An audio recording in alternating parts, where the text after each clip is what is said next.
नाशिक मनपा निवडणुकीमध्ये संघर्षावर मात करत कविता लोखंडे यांनी यश मिळवलं। वडापावचा गाडा चालवत आणि शिवणकाम करून कुटुंबाचा चारित्र्यार्थ चालवणाऱ्या कविता लोखंडे प्रभाग क्रमांक 8 मधून नगरसेविका झालेल्या आहेत। संघर्षासोबत पतीने केलेल्या सामाजिक कामाचाही लोखंडे यांना फायदा मिळाला।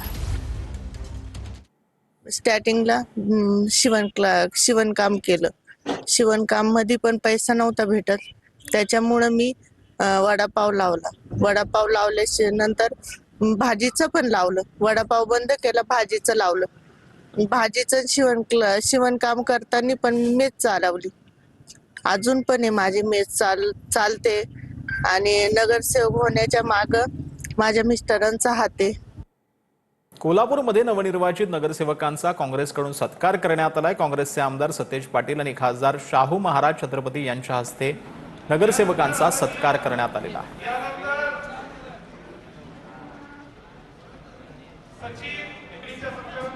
16 प्रभागात किमान एक तरी माणूस आपला निवडून या ठिकाणी आला। याचा अर्थ कोल्हापूर शहरामध्ये निश्चितपणे विजय काँग्रेस व्हावी ही मानसिकता लोकांची निश्चितपणे त्या ठिकाणी होती। मी काल परवा सुद्धा म्हणलं निकाल लागला, मी थोडा ह्याच्यात होतो की आपण बहुमतापर्यंत पोचलो नाही, परंतु तरी देखील लोक अभिनंदन करत होते की लढाई आपण केली, म्हणजे काँग्रेसनं लढाई केली यासाठी अभिनंदनाचे फोन अजून सुद्धा चालू आहेत।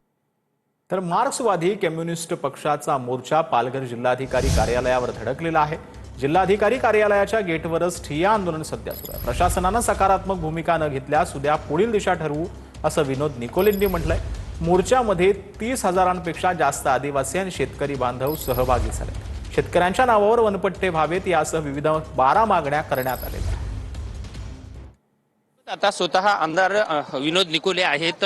सर, कालपासून आपण शांततेमध्ये मोर्चा काढलेला आहे। आज संध्याकाळच्या वेळेला या ठिकाणी आपलं ठिय्या आंदोलन सुरू झालेलं आहे। का नेमकं प्रशासनाने आपल्यासोबत काही चर्चा केली का, किंवा पुढची दिशा कशी असेल? कालपासून हा जो पायी मोर्चा निघाला होता हा 60-65 किलोमीटरचं अंतर कापून आम्ही आज पालघर कलेक्टर कार्यालयावर पोहोचलो आहोत। आता आम्हाला इथे त्यांनी जबरदस्त बॅरिकेड लावलेले आहेत आणि त्यांनी आम्हाला बाहेर थांबवलेलं आहे। आम्ही गेटच्या समोर बसलो आहोत। कलेक्टर मॅडमचा मेसेज आलेला का तुम्ही चर्चेला या, परंतु आम्ही पूर्ण दिवस चालल्यामुळे आम्ही सुद्धा थकवा आलेला, आम्ही थकलेलो आहोत।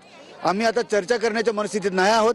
उद्या सकाळी 10 ते 10:30 किंवा 11च्या दरम्यान कलेक्टर मॅडमशी आम्ही चर्चा करायला तयार आहोत।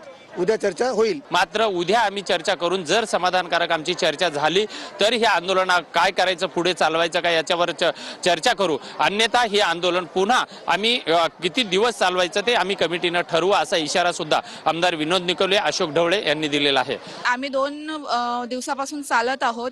जराही या शासनाला म्हणा किंवा पालघरच्या पोलीस प्रशासनाला म्हणा, कोणालाही त्याचं काहीही वाटलं नाही आणि आमच्या महिला अक्षरशः इथे उभ्या राहून चक्कर येऊन पडत होत्या, परंतु त्यांची दखल घेतली जाईल। साधी ॲम्ब्युलन्सची सुद्धा सोय केलेली नाहीये। 8 दिवसाचा शिधा 15 दिवस कसा पुरवायचा हे सरकारने इतक्या वर्ष ट्रेनिंग दिलेलंच आहे। त्यामुळे ज्या पद्धतीने ते वागले तुम्ही सगळ्यांनी पाहिलंय। आम्हाला आज सुद्धा येऊ दिलं नाही, आधीपासून कळवून अतिशय इनसेन्सिटिव्ह असंवेदनशील पद्धतीने पोलीस प्रशासनही वागलेलं आहे। हे प्रकल्प जातात तेव्हा विस्थापन किंवा रोजगाराचा प्रश्न येतो, तेव्हा 5-6 महिने बाहेर जाऊन अशाच पद्धतीचे बाहेर जाऊन पडाव टाकतात आणि मजुरी करतात। त्या पद्धतीने जर हे आपण 2 दिवस बघितले तर महिलांसाठी काहीच त्रास नाही, कारण याच्यापेक्षा जास्त महिलांना त्रास होतोय रोजच्या जीवनामध्ये। तर मुंबईमध्ये सध्या वसुदैव कुटुंबकम संमेलन सुरू आहे। ऑगस्ट क्रांती मैदानावर वसुदैव कुटुंबकम संमेलनाचं आयोजन करण्यात आलं। ज्योत संस्था आणि परराष्ट्र मंत्रालयाच्या माध्यमातून या संमेलनाचं आयोजन करण्यात आलंय। जैन आचार्य योगभूषण सुरीजी महाराज यांच्या मार्गदर्शनाखाली वसुदैव कुटुंबकमच्या 12 शाश्वत तत्वांवरती आधारित जागतिक संवाद सध्या साधला जाणार आहे।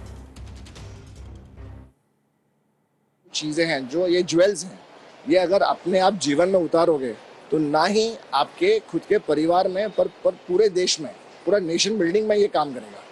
क्योंकि यही 12 प्रिंसिपल्स है जो अगर आप जस्टिस पे बेस करते हो तो ही सबका फायदा इसमें होने वाला है, नहीं तो किसी का इसमें फायदा नहीं होगा। क्योंकि अगर आपने एक भी गारंटी मिस की, हमने दिखाया है, अगर आपने एक भी गारंटी मिस की तो दुनिया और फैमिली की क्या हालत है वो यहाँ पे दिखाई गई है कि अगर आपने वो नहीं किया तो क्या प्रॉब्लम होगा और किया तो क्या फायदे होंगे। शिवसेना नेते राहुल शेवाळे आणि भाजपचे मुंबई अध्यक्ष अमित साठम यांची दिल्लीत बैठक झाली.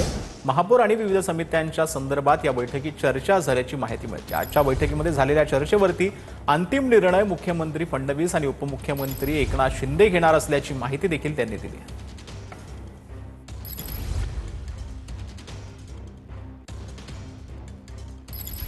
राहुल शेवाळे आणि अमित साठम यांची दिल्लीमध्ये बैठक पार पडलेली आहे. या बैठकीमध्ये विविध समित्यांसंदर्भात चर्चा झाली.